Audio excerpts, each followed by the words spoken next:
Hola, ¿qué tal? Buenas noches. Noche de jueves, finaliza la semana para nosotros, pero a partir de estos 60 minutos vamos a llevar hasta ustedes historias y protagonistas que esperamos sean de su interés. Vamos a hablar de la situación que se vive en Venezuela y también por personas que fueron residentes en Venezuela y ahora están en Asturias. Vamos a hablar de cine, vamos a hablar de muchas cosas en el programa que ya comienza con la cabecera.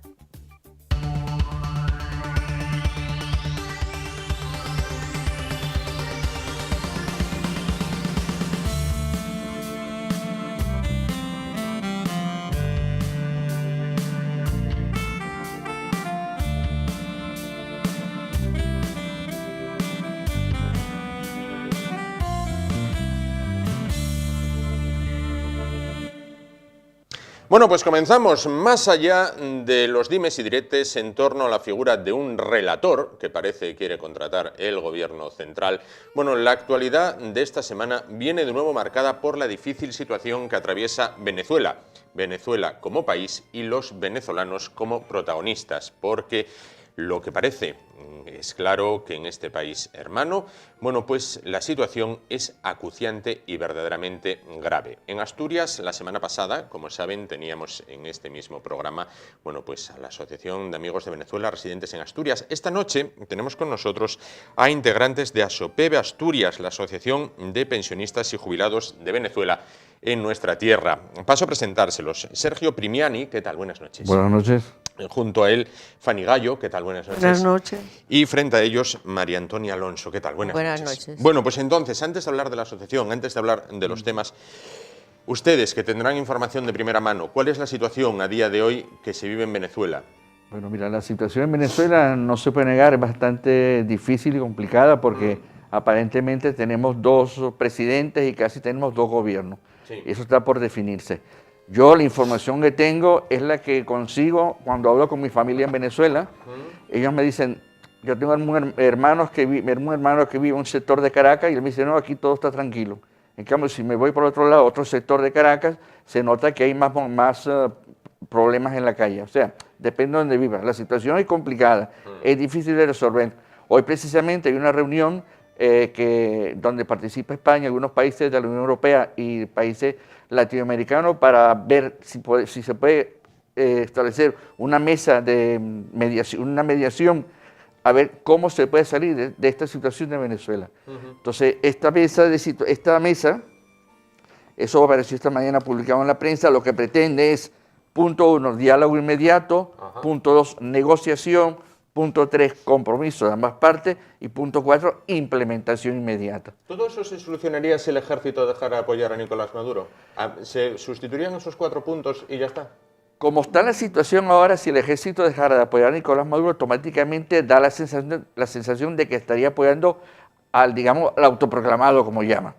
El ejército se mantiene, según las noticias que leen en los distintos medios, no siempre en el mismo medio. El ejército todavía sigue con el gobierno actual, con Nicolás Maduro.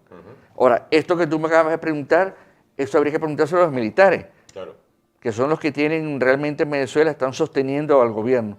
Evidentemente, si los militares le quitan el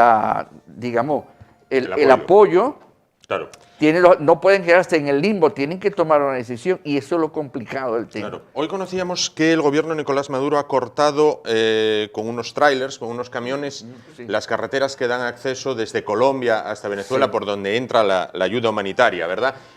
Bueno, negándose a que entre esa ayuda humanitaria. ¿Hay casos de hambre, de escasez, de desnutrición, de falta de medicinas en la actual Venezuela? Sí lo hay. Es innegable que no se puede negar que en Venezuela hay escasez de alimentos y de medicina. Por otro lado, está la contradicción. Vuelvo a decirte, yo de buena fuente, que es mi hermano que vive ahí, yo le pregunto, vamos a ver, ¿en Venezuela hay escasez o no hay? Él me dijo textualmente, mira Sergio, si tienes dinero puedes comprar. Ayer en la televisión, cuando apareció la directora general de Migración y Cooperación al Desarrollo, le hicieron una pregunta similar. Ella dijo que efectivamente había escasez, pero que todo estaba muy caro. Y efectivamente todo estaba muy caro. Claro. Producto del disparo de la tasa de cambio del dólar con respecto al bolívar. No obstante, el gobierno hace unos días, el Banco Central de Venezuela, equiparó su tasa de cambio a lo que se llamaba antes el dólar paralelo. Hoy el cambio del bolívar con respecto al dólar oficial son un poco más de 3.300 bolívares soberanos por $1. Por $1 en este caso. Bueno, el gobierno del Principado de Asturias ha implementado unas ayudas. Pero referente a la ayuda internacional que tú estás diciendo, sí, las ayudas no entran. Están en Colombia, en la frontera, y en Brasil, en la frontera. Sí. Ahora, Cruz Roja Internacional, y la Cruz Roja venezolana, ellos dijeron que el gobierno de Nicolás Maduro, si les solicita que lo de la ayuda internacional, ellos pueden hacerlo. O sea, como está ahora, la ayuda no puede entrar al país porque quien la tiene que autorizar es el gobierno de Venezuela. Sí. Y el gobierno de Venezuela, para mal o para bien, nos guste o no nos guste, lo tiene en mano Nicolás Maduro, tiene en mano el ejército y tiene en mano los organismos oficiales. ¿Y para mal o para bien? ¿Nos gusta o no nos gusta? Oye, mira, yo te digo una cuestión, es innegable, la gestión económica que ha hecho este gobierno durante todo estos tiempos ha sido catastrófica, fatal, porque no ha sabido hacer las cosas bien. Y en vez de ponerse, también lo perdió, pienso yo que a Nicolás Maduro lo perdió un poco todo ese lenguaje altisonante contra los demás. En cambio, si tú vas, por ejemplo, a Bolivia, es un tipo más pausado, más tranquilo. Bueno, pero al margen de eso, Venezuela yo pienso que tiene que ir hacia un cambio, pero no como se está planteando ahora. Yo creo que el primer paso para el cambio, para hacer un cambio realista, efectivo, limpio, para quitar la mayor cantidad posible de basura, entre comillas, hay que hacer el primer paso un referéndum consultivo. Correcto. ¿Qué quieren los venezolanos? La pregunta va a ser muy sencilla, o sí o no, la respuesta. Y a partir de ese referéndum consultivo, empezar a democratizar el país. No se puede arrancar un país, cambiar un país como se quiere hacer ahora, atropelladamente, con la presión internacional. Yo creo que saldrían las cosas un poco mal. Además, tiene que entrar gente nueva, generación nueva, porque las generaciones anteriores no dieron resultados. Lo que les preguntaba, el gobierno de Asturias ha implementado fondos destinados a la ayuda. ¿Cómo lo valora? Efectivamente, Asturias ha sido la primera comunidad autonómica española en decir sí a las ayudas económicas a Venezuela, que son ayudas en dinero. Sí. Y Asturias tiene previsto o aprobado un fondo, una primera ayuda de 200.000 euros que va destinada a los asturianos y asturianas residentes en Venezuela que tienen... 6.000, ¿no? No, la cifra que yo entendí, esta ayuda no es para todos, sino para las familias más necesitadas. No, digo que asturianos residentes en Venezuela sobre 6.000, ¿no? Hay sobre unos 5 o 6.000 personas, todavía quedan ahí. Bastantes. Y esta ayuda de 200.000, esta primera ayuda de 200.000, que estamos de acuerdo con ella y que Asturias ya dijo que sí, va destinada a familias asturianas con más necesidad. Leía también que ustedes no aceptan el pago en petros. ¿Qué son petros? Petro es la criptomoneda que creó Venezuela para poder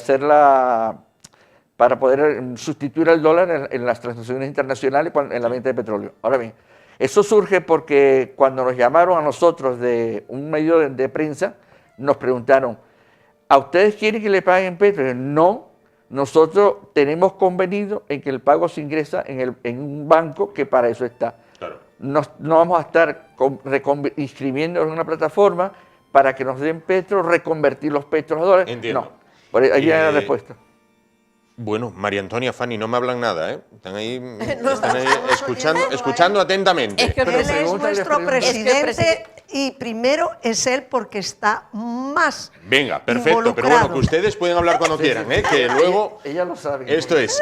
Vamos a ver, ¿cuántas personas agrupa ASOPEVE, la Asociación de Pensionistas y Jubilados de Venezuela en Asturias? ¿Hablas tú o hablo yo? Como quieras. Adelante. Tenemos 170, ¿no? Aproximadamente. Realmente, no, eso era el año pasado. A fecha de hoy tenemos, la base de datos fue actualizada ya, porque había gente que, bueno, estaba indecisa, pero ya decidieron incorporarse, y nuestra base de datos al día de hoy son 220, 230 personas actualizadas a fecha de hoy. ¿Y cuál es la situación que atraviesan aquí en Asturias? Bueno, vamos a ver, en el enero del 2016, a muchos de los socios de ASOPEVE Asturias, en esa fecha, estaban cobrando complementos a mínimo y claro, la Seguridad Social cuando revisó se los retiró, porque según los cálculos estábamos cobrando una pensión demasiado exorbitante.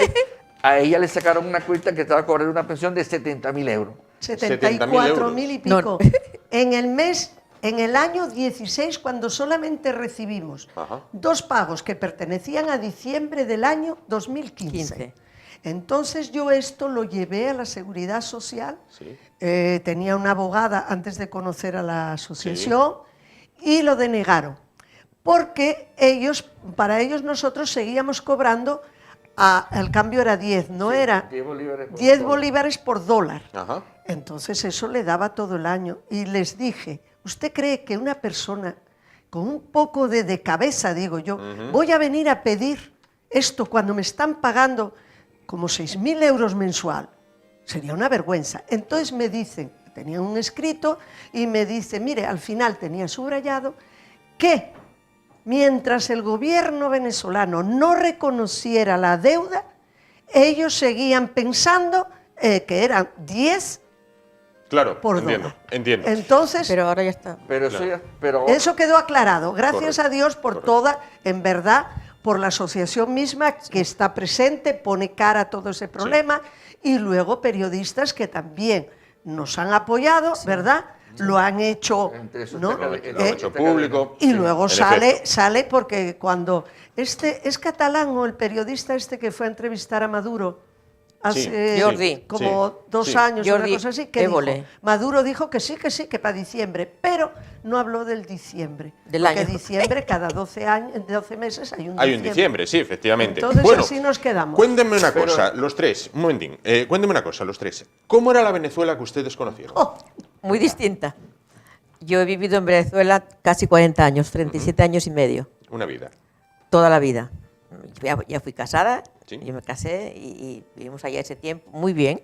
Hemos trabajado, nadie se metía con nosotros y era una Venezuela muy, muy buena. O sea, yo me sentía muy feliz de vivir en Venezuela. Fanny, ¿cómo fue la Venezuela que usted conoció? Bueno, yo ya fui casada y con una niña cuando fui. Estuve 36 años allá viviendo y yo conocí una Venezuela que España estaba años luz por detrás de Venezuela. Porque allí estaban los americanos, porque ellos llevaban el petróleo y eran concesiones y se vivía maravillosamente bien. Venezuela como país es fabuloso, pero la gente que estuvimos y la gente que está, pues la estamos echando a perder, porque eso, el ser humano es el que destruye, el país no destruye solo. Entonces, podía estar por turismo, podía estar dentro del grupo de los primeros del mundo. Sí, señor. Porque tiene unos paisajes maravillosos. ¿Oyó? ¿Y cómo fue la Venezuela que usted conoció, Sergio? Yo nací en Venezuela. Correcto. Y a los 32 años me vine para Asturias. La Venezuela que conocí fue la Venezuela del Dame 2. Del Dame 2. Sí, porque era un decir que había.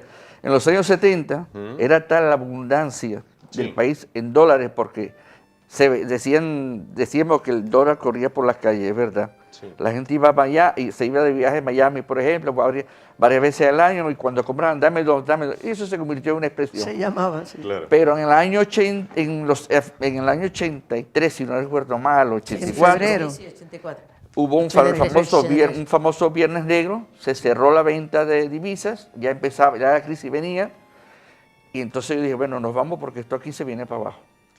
Tuve discusiones con gente de ahí, no, el país se arregla. Yo le dije, mira, países subdesarrollados, que en aquella época, aunque Venezuela estaba muy adelantada, pero un país, hay que medir el desarrollo de un país en que tenga industrias propias, con mano de obra propia, o sea, no tiene que estar tutelado por potencias extranjeras. Eso Venezuela no ha llegado todavía a ello, porque todo era a base de importaciones. Tuve discusiones, mira, Venezuela nunca se va a recuperar de esto, al contrario, efectivamente, el tiempo poco a poco me dio la razón. Y me vine para acá, tenía ya 2 hijos, mi mujer era asturiana, y bueno, aquí me ha ido, la verdad que me fue bien, la verdad, no me quejo, ni de Venezuela ni de Asturias. Aquí me han tratado muy bien y le tengo que agradecer todo ese trato que nos han dado. ¿Y ustedes creen que una vez se solucione la situación actual, quizás si Maduro se va, Venezuela podrá recuperarse y volver a ser lo que fue? Le va a costar muchísimo. Está en el suelo y hay una desigualdad terrible. Se ha encargado el gobierno actual, o sea, ya el pasado, desde que entró Chávez, era un resentido social y se ha encargado de destruir, de meter en la mentalidad de las personas. Pero también, a ver, Venezuela no es un país difícil de recuperar. Porque tiene muchas entradas. Tú fíjate que Venezuela tiene, primero, la mayor reserva de petróleo del mundo probada, que antes era Arabia Saudita, ahora tiene Venezuela, el 20%. Tiene oro, coltán, diamante, hierro, reservas de agua y reservas forestales. Eso es un plato apetitoso para cualquier potencia. Claro, Estados Unidos tiene intereses ahí en la faja petrolífera del Orinoco. Rusia tiene intereses también y China también tiene. China ha invertido, el último informe económico, en Venezuela ha invertido 60.000 millones de euros. Van a defender sus intereses. Los rusos han invertido más de 7.000 millones de euros. Van a defender sus intereses. Y los Estados Unidos también. Eso quizás evita. Yo no creo que Venezuela vaya con una guerra civil. No creo, porque no es la salida, ni va a haber un enfrentamiento. Yo descarto la invasión. Venezuela la única vía que tiene es la salida democrática, pero con un referéndum consultivo. Entiendo. Vamos a ver, para ir... La asociación... Sí, para ir finalizando. Sí. ¿Quería usted hablarme de la asociación? Hábleme de la asociación. Sí. Bueno, en enero de 2016 la Seguridad Social retiró los complementos a mínima a estos pensionistas que la estaban percibiendo. ¿Qué pasó? Que cuando nos dimos cuenta de eso, empezamos a reclamar a la Seguridad Social que lo restituyeran. La Seguridad Social decía, no, porque ustedes están cobrando una pensión que al cambio de 10 bolívares $1, daban un regalero. Entonces, en Asturias, quisimos, bueno, vamos a hablar con el gobierno, hablamos con la Dirección General de Migración y Cooperación al Desarrollo, Junta General del Principado de Asturias y la Consejería de Servicios de Derechos Sociales, y planteamos el problema. La solución en realidad que nos dieron fue muy sencilla. Hay que demostrar que ustedes han iniciado un procedimiento para reclamar esa pensión. Pues muy fácil. Se elaboró una carta de reclamo de pago de pensión dirigida al Consulado de Venezuela en Vigo y cada pensionista la envió. Con esa carta de reclamo, más por supuesto, más los requisitos que te pide la ley del desarrollo social básica, empezaron a tener acceso al desarrollo social. Pero con esta carta que nos solventó el dinero que lo demostró. A fecha de hoy, y a mediados del 2018 empezamos a interponer demandas contra la Seguridad Social para recuperar esos complementos a mínimo, porque una cosa es el salario social y otra cosa es el complemento a mínimo. Nos quedaba el complemento a mínimo. Empezamos a ejercer acciones, demandas contra la Seguridad Social, todas se ganaron. Y la Seguridad Social ha pagado hasta el retroactivo desde el 2016 hasta la fecha. Pero a partir de 2019, y esto es muy importante, a partir de 2019, ya que no hay que recurrir a las demandas a la Seguridad Social porque te presentas a la tesorería de la Seguridad Social, solicitas tus complementos mínimos si antes no lo has solicitado, y si ya lo estás cobrando, la Seguridad Social te lo va a actualizar automáticamente. Y si no, presentas tu declaración de ingresos y el complemento mínimo ya viene por vía administrativa normal. Lo único que hay que hacer es ir a juicio si vas a reclamar y si tienes derecho al pago del retroactivo de ese complemento mínimo. Comprendo. Pues dicho queda, en este caso, Sergio Primiani, María Antonia Alonso, Fanny Gallo, muchísimas gracias por estar con nosotros esta noche y por contarnos, bueno, cuál es la situación que atraviesan en este momento y cuál es la situación que les transmiten sus familiares desde Venezuela. Gracias. Hablaremos más adelante a ver cómo evoluciona todo este tema. Buenas noches. Gracias a usted y buenas noches. Y buenas noches, efectivamente. Buenas noches. Bueno, pues nos vamos rápido a publicidad. Volvemos y hablamos de cine. Hasta ahora.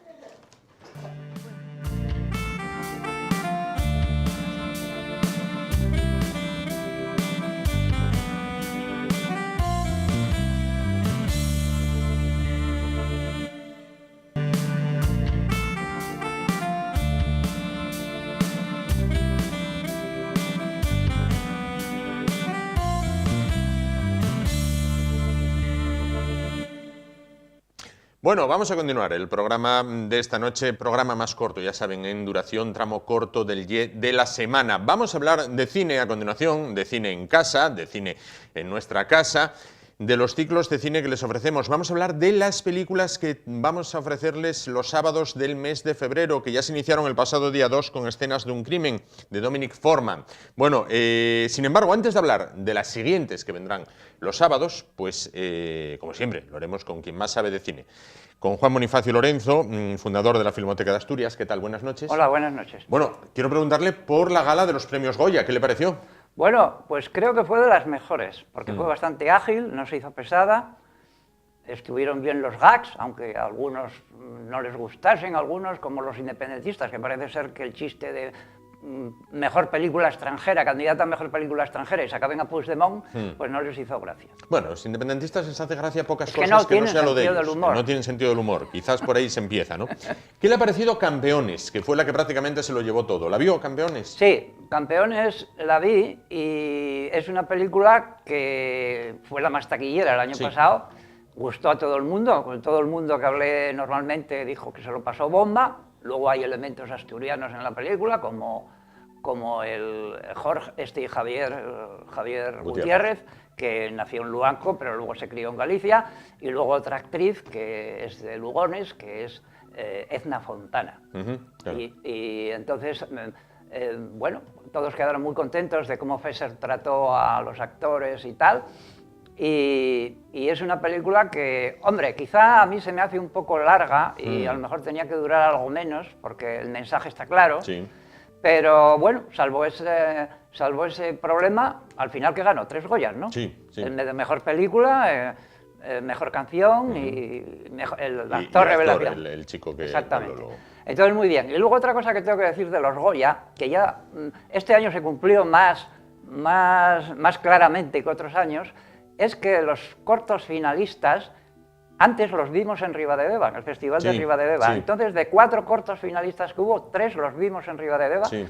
Y además, uno de ellos, yo vaticiné, aunque luego los compañeros no le dieron toda la votación y me parece que no ganó nada, pero yo le di la máxima votación, Cerdita.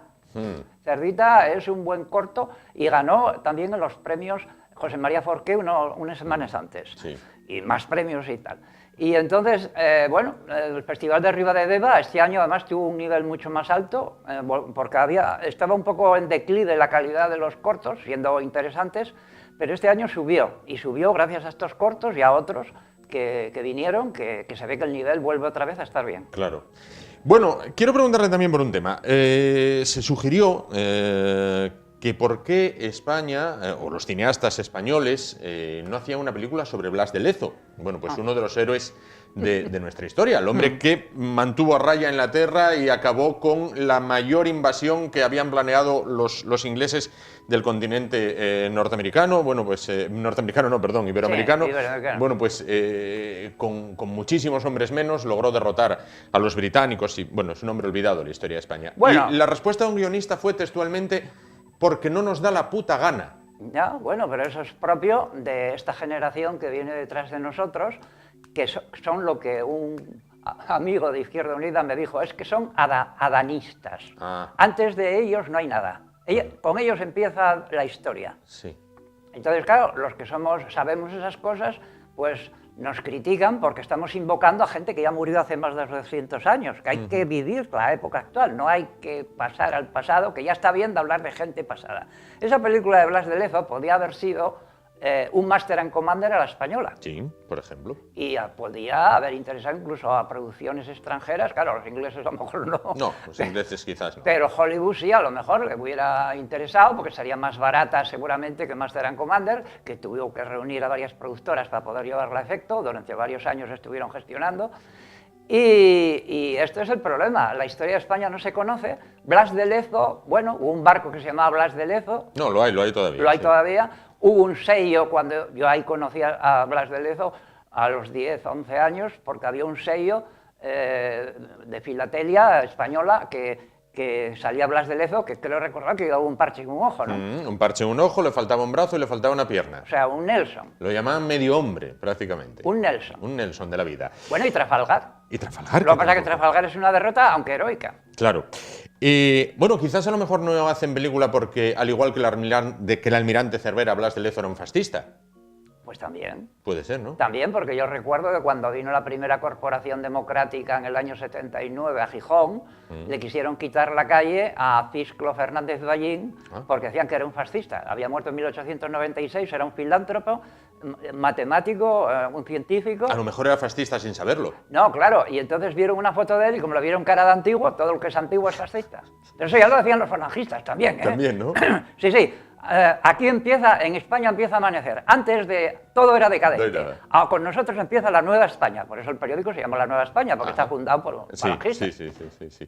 Bueno, vamos a hablar, quizás no hace un guión de Blas de Lezo, vale más quizás que no lo hagan, porque también vale más. Claro, también vale más que yo no juegue delantero centro del Fútbol Club Barcelona, porque la catástrofe podría ser enorme. No, tenemos los últimos de Filipinas, esta última versión que es horrorosa. Es horrorosa, es lamentable, deleznable y espantable en este caso. Bueno, vamos a hablar de lo que nos ocupa en este caso, que es el cine en casa, el ciclo de películas, bueno, puesto en marcha con el asesoramiento y la dirección de Juan Bonifacio Lorenzo, Grandes estrellas de la pantalla, parte 1.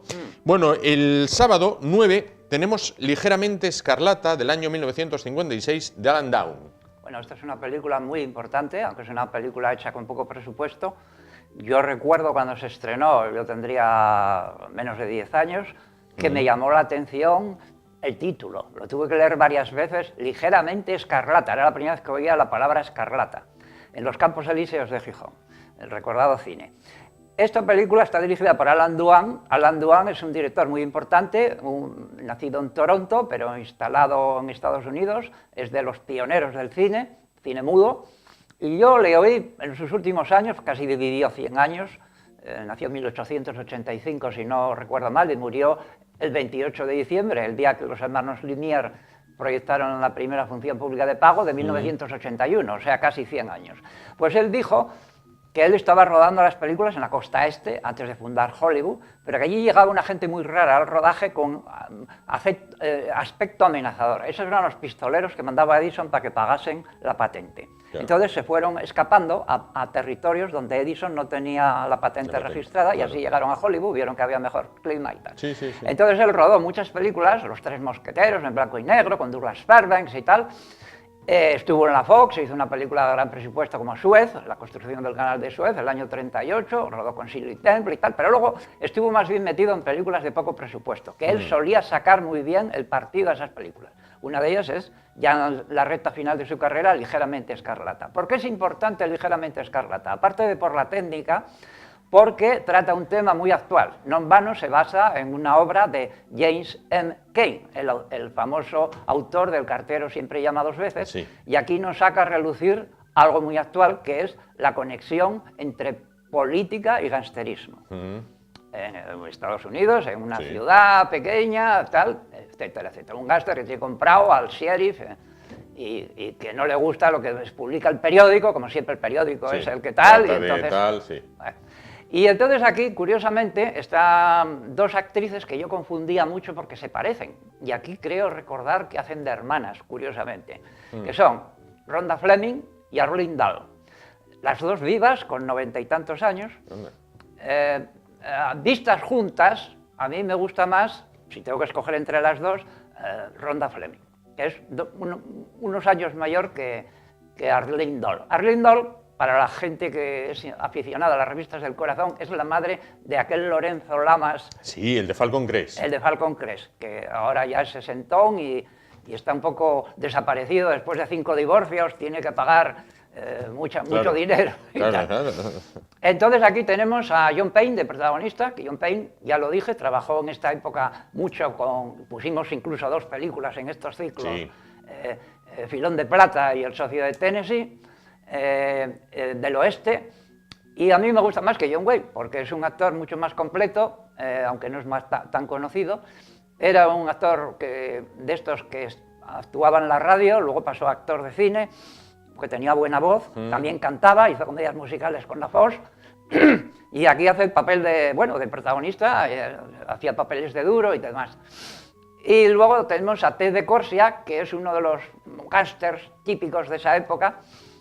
Me parece que antiguamente, antes de ser actor, era cronista deportivo, aunque también después hizo papeles incluso de juez, de hombre bueno, de padre de familia y tal. Pero el personaje que le dio fama fue precisamente el gángster.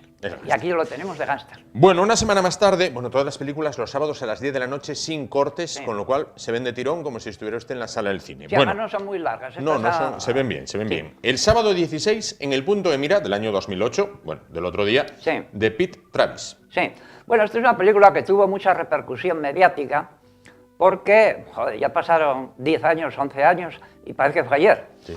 Porque la escena clave está rodada en la Plaza Mayor de Salamanca. ¿Ah?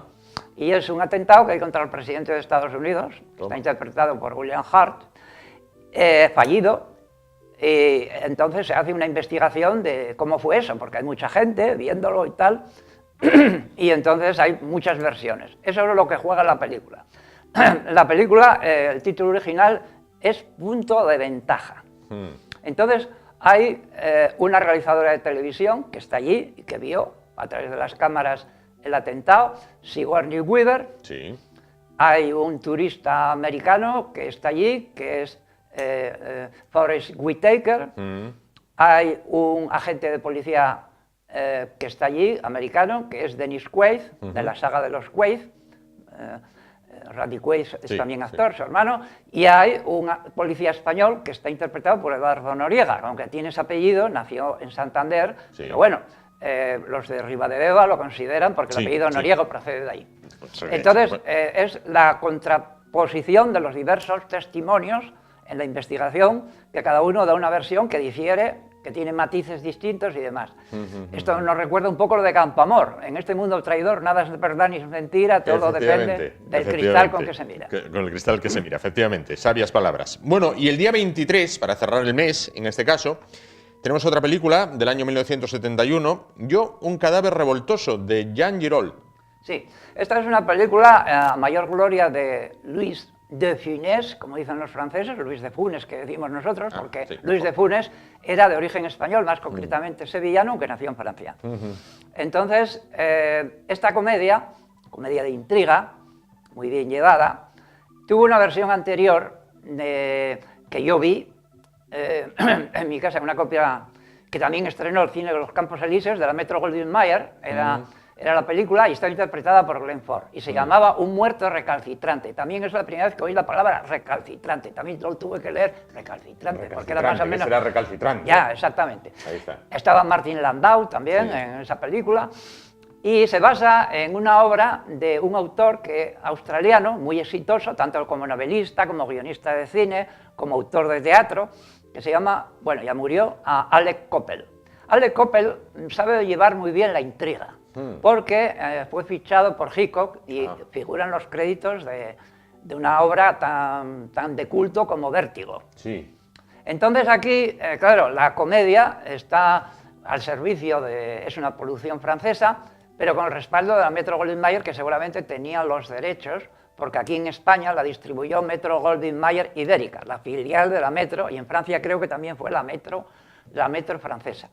Entonces, Louis de Funès interpreta a un escritor de éxito que intenta hacer el crimen perfecto.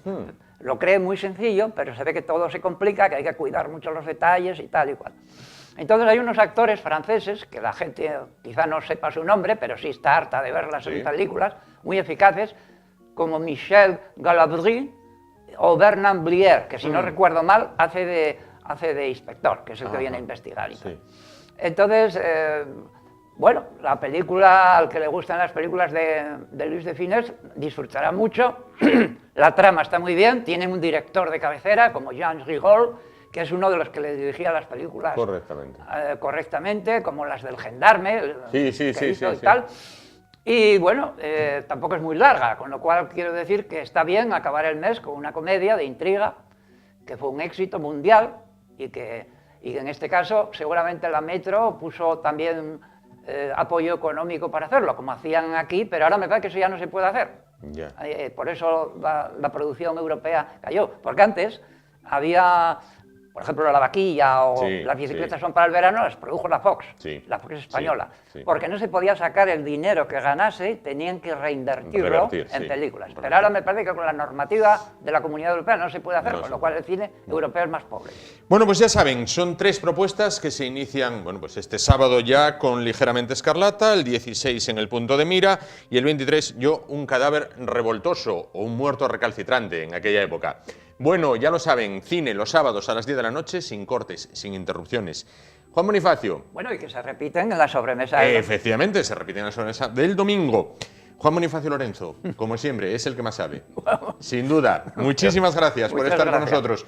Quizás usted y yo duremos, no sé, con lo que aumentó la esperanza de vida en este país, 300 años y no veamos el guión de una película histórica así bien hecha. Yo creo que no. Bueno, hay guiones buenos, lo que pasa es que los productores no los quieren producir. Bueno, no veremos la película, en este caso. El Blas de Lezo lo veo difícil, como no se meta el Estado a producir eso, el Ministerio del Ejército, vamos, de Defensa. No, yo creo que no. No creo que va a ser el caso. Muchísimas gracias por estar con Igualmente. nosotros. Nos vamos rápido, rápido y volvemos más rápido aún. Y continuamos para rematar el programa de esta noche y el de esta semana. Hasta ahora.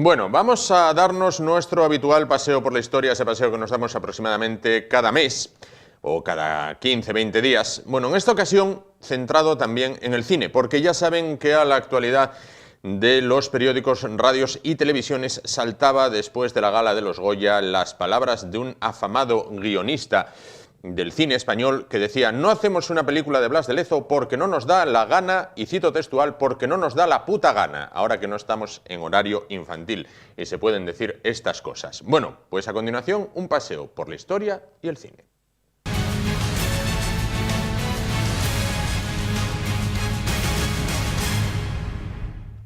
Bueno, José María Rodríguez, profesor de Historia. Hoy, lejos de hablar de un hecho histórico, de un personaje histórico, vamos a hablar de varios personajes históricos españoles que a lo largo de la dilatada historia de este país no han tenido, ni van a tener, ni están, ni se les espera una película que narre, bueno, pues cuáles fueron sus peripecias. Otros sí la han tenido. Bueno, vamos primero a subrayar. ¿Por qué la historia de España no atrae a los cineastas? ¿No es una buena historia? ¿No es una historia correcta?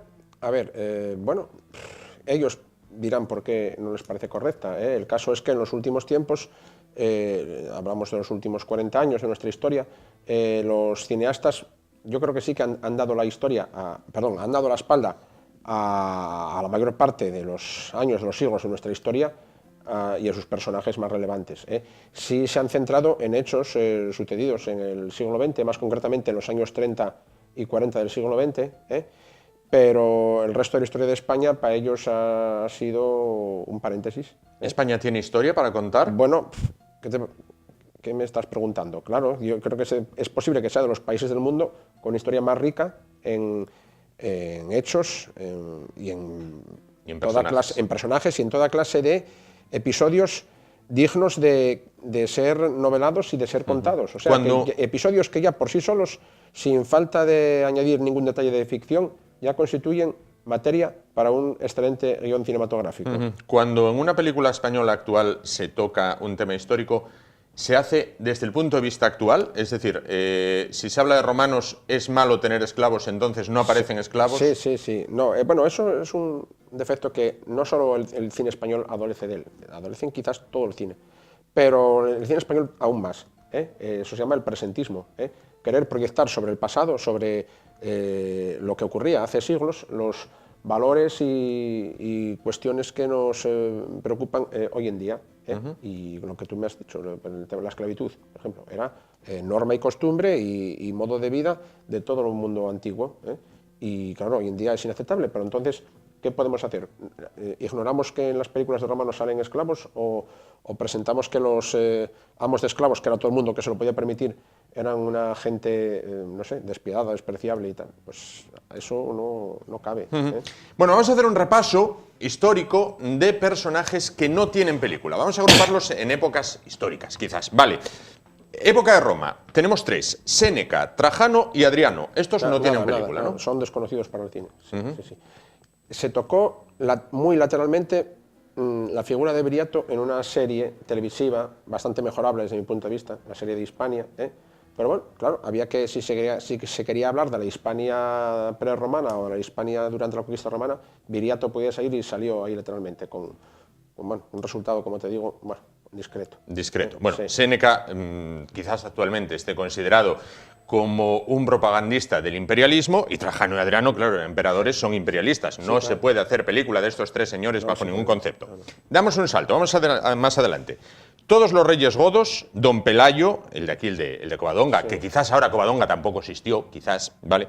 Los reyes medievales y Guzmán el Bueno. Estos tampoco tienen película. Nada. De la España visigoda, bueno, es verdad que vale. Podemos decir, la España visigoda siempre fue una época un tanto oscura y tal, pero bueno, ahí sí se puede hacer un poco ficción. Por ejemplo, los países anglosajones hacen ficción sobre el rey Arturo. Sobre el rey Arturo, sobre los vikingos. Nada, aquí eso se pasa por alto. Y luego, un personaje, desde mi punto de vista, toda la vida pidió a gritos y sigue pidiendo a gritos una película, es Don Pelayo. Don Pelayo y la gesta de Covadonga y el inicio de la Reconquista, todo lo que rodea a Pelayo y a Covadonga, ya por sí solo, con lo que te comentaba antes, sin falta de introducir elementos de ficción, ya da para un estupendo guión cinematográfico. Los reyes medievales tampoco, ¿no? Nada, tampoco. Alfonso X el Sabio, Alfonso Ni VIII. los reyes de Asturias, como estamos diciendo, ni los grandes reyes de Castilla, ni, ya te digo, ni Alfonso VI de León, ni Alfonso VIII de Castilla, ni Fernando III de Castilla, ni Alfonso X el Sabio, que podía dar para una película, una serie. No, pero de esta gente no se puede hacer película tampoco, porque estos dedicaron gran parte de su vida a matar moros. No, imposible. Ya, bueno, imposible, sí, pero bueno, mira, Alfonso X el Sabio, la vertiente... No digan moros, nunca. Sí hubo película del Cid. Sí, pero no lo hicimos nosotros, tuvieron que ser los americanos los que se apercibieron de las posibilidades épicas de la figura del Cid y se informaron y vinieron aquí y hicieron una película estupenda. Paradójicamente, en el Cid, en una escena ya de las del final, lo digo porque he visto el Cid varias veces, una escena de las del final, que ya salen a guerrear los guerreros cristianos y tal, hay una arenga que les lanza el rey a sus guerreros que dice: por Dios, por el Cid, por España. Sí, bueno, no, a ver, no, porque explota el televisor. Por Dios, por el Cid, por España. Bueno, el televisor se vuelve loco, cambia de canal solo, se va. Obvio. Bueno, vamos un poco más adelante, ¿no? Que el tiempo es finito. Bueno, no, te decía que tampoco ni los reyes de Aragón ni Jaime I mereció... Sí la hubo de los condes catalanes. Pues sí, los catalanes han hecho una serie sobre sus condes, que yo la estuve mirando un poco por encima y tal, y bueno, a ver, en la medida de sus posibilidades han hecho un producto de autoconsumo. Sí la ha habido de los reyes católicos, la serie. Sí, de los reyes católicos hubo series y películas, en las cuales, bueno, no eran ellos... Bueno, vamos a ver, la serie Isabel sí, y la serie televisiva de éxito nuestra, que hay que reconocerlo, para mí no ha estado mal, Isabel, recientemente.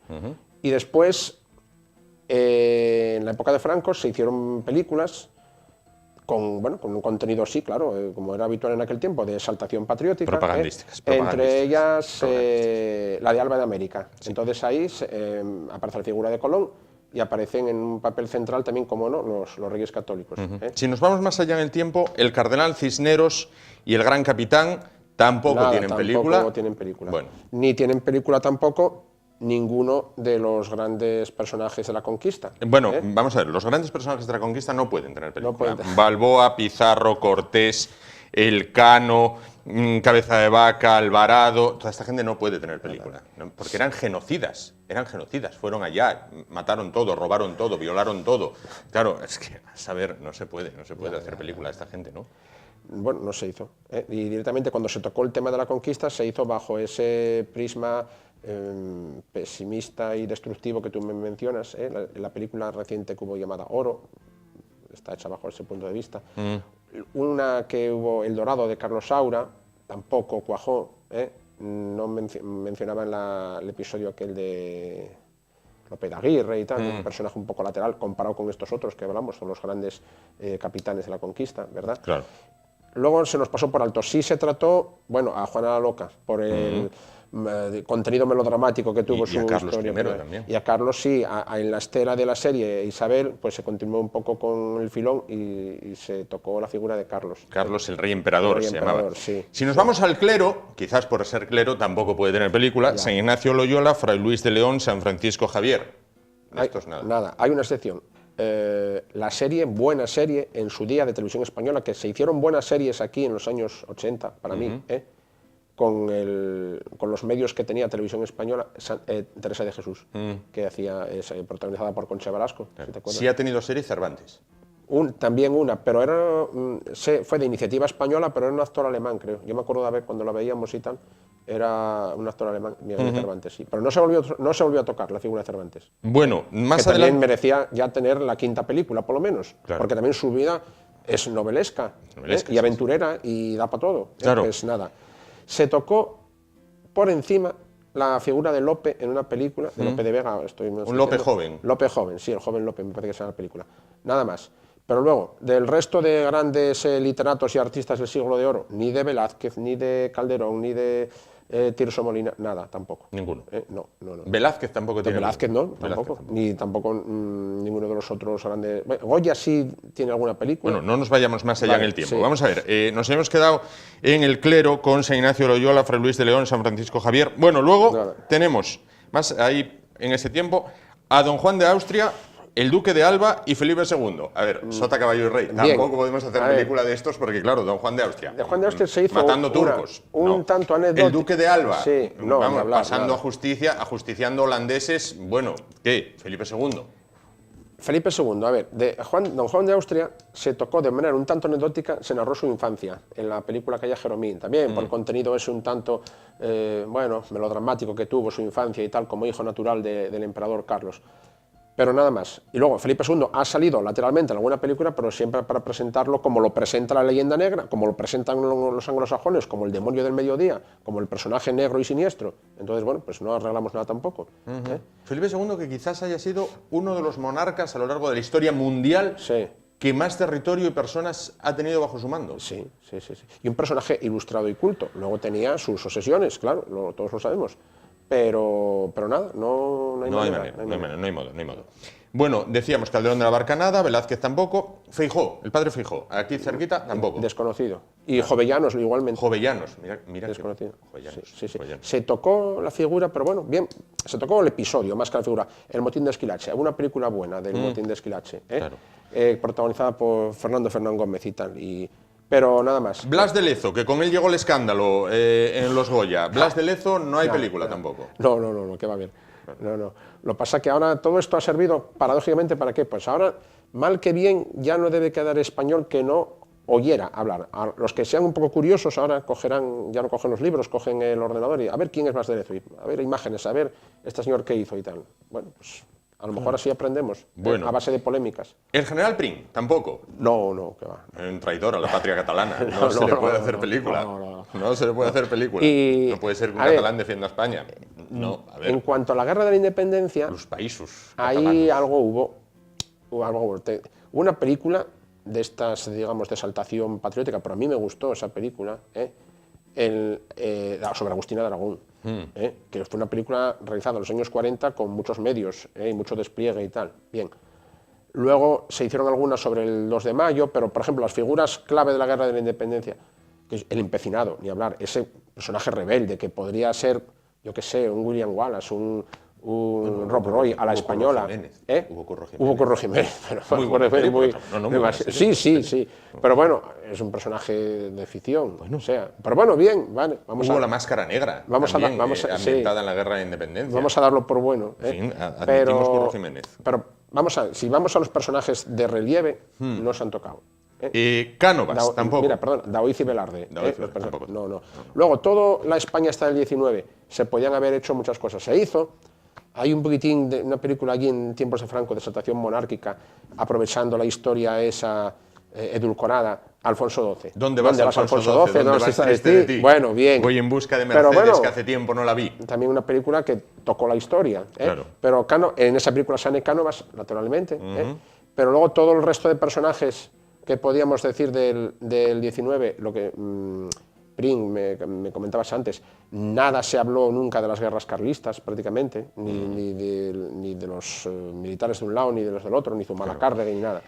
Bueno, Isaac Peral, otro que tampoco tiene película, inventor del submarino, pero... De los grandes capitanes han sido ignorados. Sí, ha sido ignorado Blas de Lezo, fue ignorado don Álvaro de Bazán, el de Lepanto, el de las Azores, el de Lepanto, nada. Han sido ignorados todos aquellos, pues ya sabes, el Legazpi, Oquendo, los de Trafalgar, Gravina, Churruca, Alcalá Galiano, nada, no existen. Fueron ignorados Jorge Juan, no existió, tampoco Malaspina, tampoco existió. Luego Méndez Núñez, tampoco. Otro personaje. Si coges la lista de los buques principales y navíos y fragatas de la Armada Española, todos los grandes capitanes eminentes no han existido para el mundo del cine. Paradójicamente, Miguel Hernández, el poeta, tampoco. Que mira, a mí un personaje que me atrae, nada.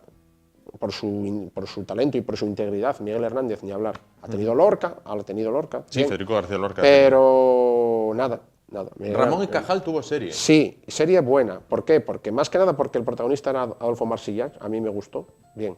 Adolfo Marsillac también salía en la de Esquilache, hacía de Rey Carlos III, si te acuerdas, pero bueno, en fin. Claro. Nada. Bien la de Ramón y Cajal, desde mi punto de vista. Adolfo Suárez ha tenido serie. En los últimos tiempos, sí, Adolfo Suárez. Y luego que... Y el Príncipe y Leticia han tenido serie. Ah, sí, es verdad. Príncipe y Leticia, una historia de amor se llamaba. Han tenido serie. Sí. Y ahí finaliza el periplo histórico del cine español con la historia. Sí, los que entienden de esto muy por dicen, encima y sin entrar es muy en caro detalles. hacer una película épica. A ver, con imaginación no es tan caro. Bueno, vamos a hacer una cosa. Aquí está el listado de los que no tienen película. Vamos a hacer así. Bueno, bien. Ha caído el dedo sobre Pizarro. ¿Cuánto daría Hollywood, Estados Unidos, porque Pizarro hubiera sido norteamericano?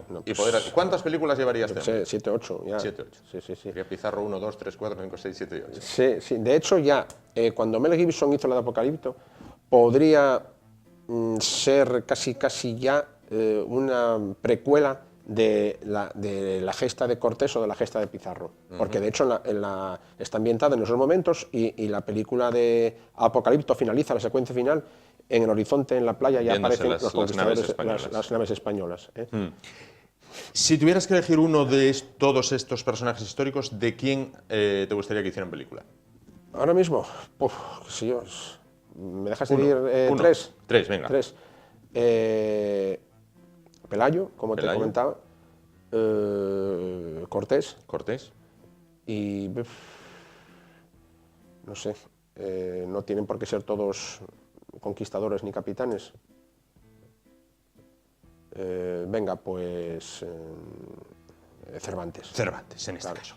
Bueno, pues ya lo saben, no hay cine histórico en España, lo que sí hay mucha historia en nuestro país. Muchísimas gracias por estar con nosotros esta noche. Nos vamos muy rápidamente, volvemos y acabamos ya el programa de hoy. Hasta ahora.